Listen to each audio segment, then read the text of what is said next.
Hello everyone, welcome back to my channel again. आज मैं आप सबको अफ़गानी सलवार की कटिंग एंड स्टिचिंग सिखाने वाली हूँ बहुत ही आसान तरीके से। आई होप आपको वीडियो पसंद आएगा। वीडियो को पूरा देखना, स्किप मत करना। और हाँ, चैनल में पहली बार आए तो वीडियो को लाइक करना और चैनल को सब्सक्राइब करना बिल्कुल मत भूलना। तो सबसे पहले यहाँ पर मैंने कपड़ा लिया जिसे मैंने 4 फोल्ड में फ़ोल्ड कर लिया है।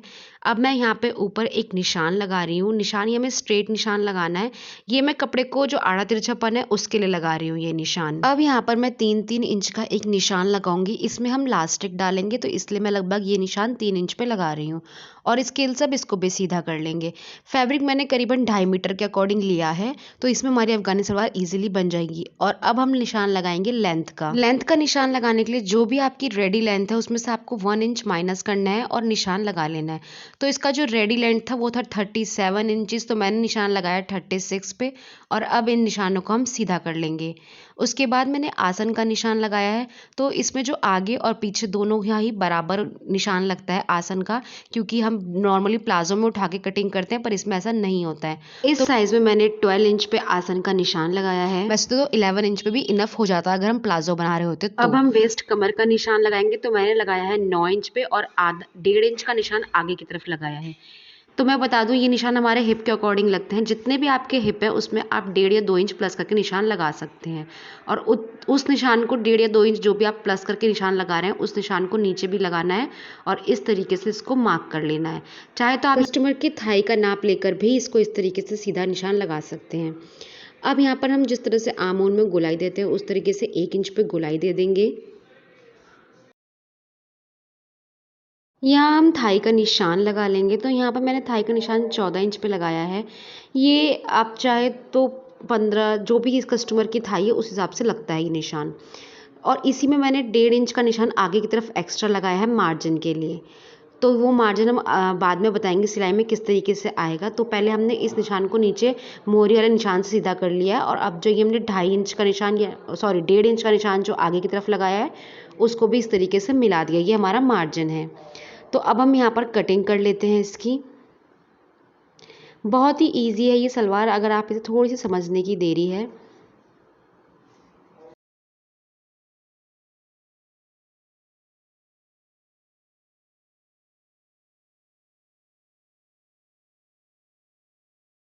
तो अभी ये सलवार हमारी कट के रेडी है।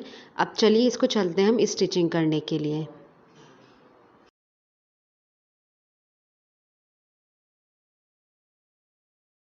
तो स्टिचिंग करने के लिए सबसे पहले इसके आसन वाले पार्ट को लेना है। तो सबसे पहले मैंने दोनों ही पोर्शन को इस तरीके से खोल लिया है। खोलने के बाद सबसे पहले हमें दोनों आसनों को, दोनों पल्लों को इस तरीके से मिलाते हुए आसन पे सिलाई लगा लेनी है। तो आसन पे सिलाई किस तरीके से लगानी है वो हम देख लेते हैं।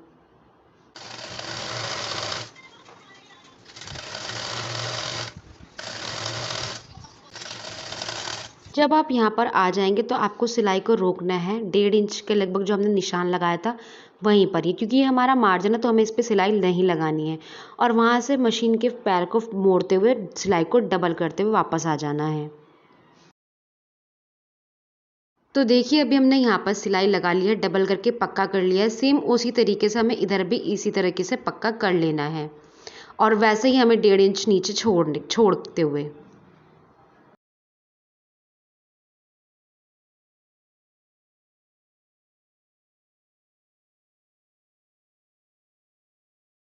सिलाई लगाने के बाद इस तरीके से बीच में से इसको पकड़ना है और दोनों आसनों को बीच में लाना है, एक आगे और एक पीछे। इस तरीके इसकी हमें मोरी सबसे पहले अब यहाँ पर रेडी कर लेनी है।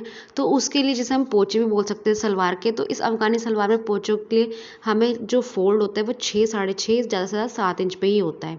तो मैंने यहाँ पे 14 इंच की कटिंग करी थी, तो मुझे इसमें आधा आधा इंच की प्लेट्स डालनी है। जैसे हम सलवार में सिलाई में प्लेट्स डालते हैं ना उसी तरीके से। और यहाँ पर सिलाई लगाते हुए हमें एक रफ स्टिच लगाना है, क्योंकि अगर छोटा बड़ा हुआ तो हम सिलाई को या फिर प्लेट्स को खोल सकें।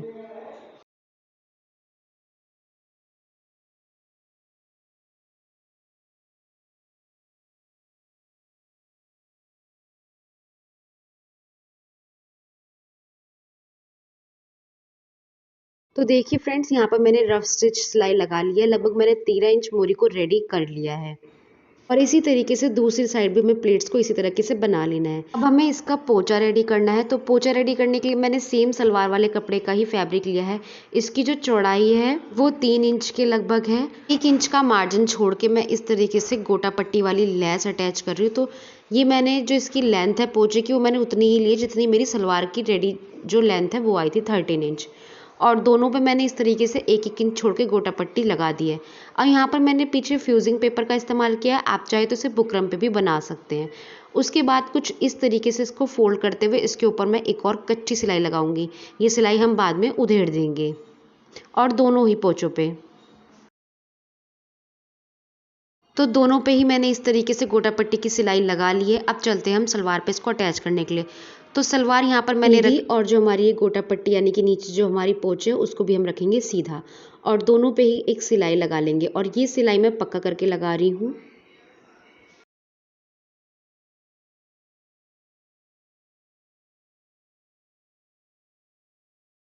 उसके बाद हमें इस तरीके से ना इसको फ्रंट की तरफ पलटना है यानी कि सीधी साइड। तो इसीलिए जो हमारी सलवार थी उसको मैंने स्टार्टिंग में सीधा रखा था और पोंचे को भी। और इस तरीके से जो गोटा पट्टी है ना ये बहुत ही सुंदर इस तरीके से ऊपर आ जाएगी। तो ये बहुत ही प्यारा डिज़ाइन लगता है और अफगानी सलवार में कुछ इसी तरीके के पैटर्न या डिज़ाइन देखे जाते हैं। तो अब हम इसके ऊपर साइड में यानी कि कोने पे एक पक्की सिलाई लगा लेंगे और जो हमने कच्चा करा था पहले सिलाई लगाई थी उसको हम खोल देंगे। तो ये हमारा पोंचा बिल्कुल रेडी है। मैंने सिलाई को खोल दिया है और इसी तरीके से हम दोनों पोंचे रेडी कर लेंगे। अब इस तरीके से इसको फोल्ड करेंगे और फोल्ड करने के बाद हम इसमें फिटिंग की सिलाई लगा लेंगे। तो फिटिंग की सिलाई मैंने वही आधा इंच का मार्जिन छोड़ते हुए सिलाई लगा ली है। अब आप चाहें तो ये सिलाई पक्की भी लगा सकते हैं। और जब आप आसन के बिल्कुल सेंटर पे आ जाएंगे तो जो हमने यहाँ पे छोड़ा था ना उसको उतना ही छोड़ते हुए सिलाई को सीधा लेकर आएंगे आगे की तरफ। दूसरी साइड भी इसी तरीके से छोड़ते हुए इस पे भी हम सिलाई लेकर आएंगे सीधा।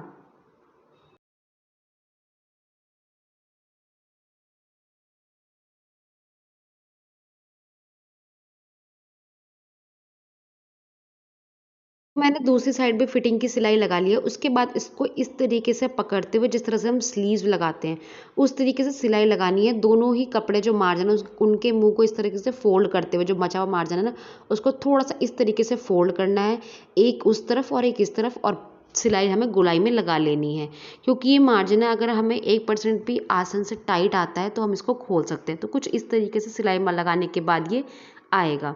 अब चलते हैं हम ऊपर बेल्ट तैयार करने के लिए। तो यहाँ पर सबसे पहले मैंने 1/2 इंच का इस तरीके से फोल्ड करके एक सिलाई लगा लेंगे। ये सिलाई आप रफ भी लगा सकते हैं। सिलाई लगाने के बाद अब हमें लास्टिक इसमें डालनी है। तो लास्टिक डालने के लिए सबसे पहले हमें करनी है लास्टिक की कटिंग। तो लास्टिक जितनी भी हमारी हिप एरिया होता है, हिप साइज़ होता है, उसमें से हमें 6 इंचेस माइनस कर देने थे। सिंपल ही हमारा लास्टिक का फॉर्मूला है जो कि हर जगह इसी तरीके से यूज़ होता है। जैसे कि इसमें हिप जो थे वो 14 इंच के लगभग थे तो मैंने उसमें से 6 इंचेस माइनस कर दिए तो यह हमारा आ गया 34 इंच। तो उतने की उतना हाफ किया उसका। 34 का हाफ करने पर हमारा आया 17 इंच। 17 इंच की लास्टिक मैंने ली और अब उस तरीके से इसमें बीच में जॉइंट लगा लिए। जॉइंट लगाने के बाद अब इस तरीके से हमें इसको अंदर रखते हुए सिलाई लगा लेनी है इसके ऊपर। इससे क्या होगा हमारी लास्टिक घूमेगी नहीं। ध्यान रहे लास्टिक पे सिलाई ना चढ़े नहीं तो ये खींचने में थोड़ी प्रॉब्लम होगी और वो फिर गड़बड़ा जाएगा थोड़ा सा। तो इस तरीके से लास्टिक को बहुत साइड में कोने पे करते हुए सिलाई लगानी, लास्टिक के ऊपर सिलाई नहीं लगानी है।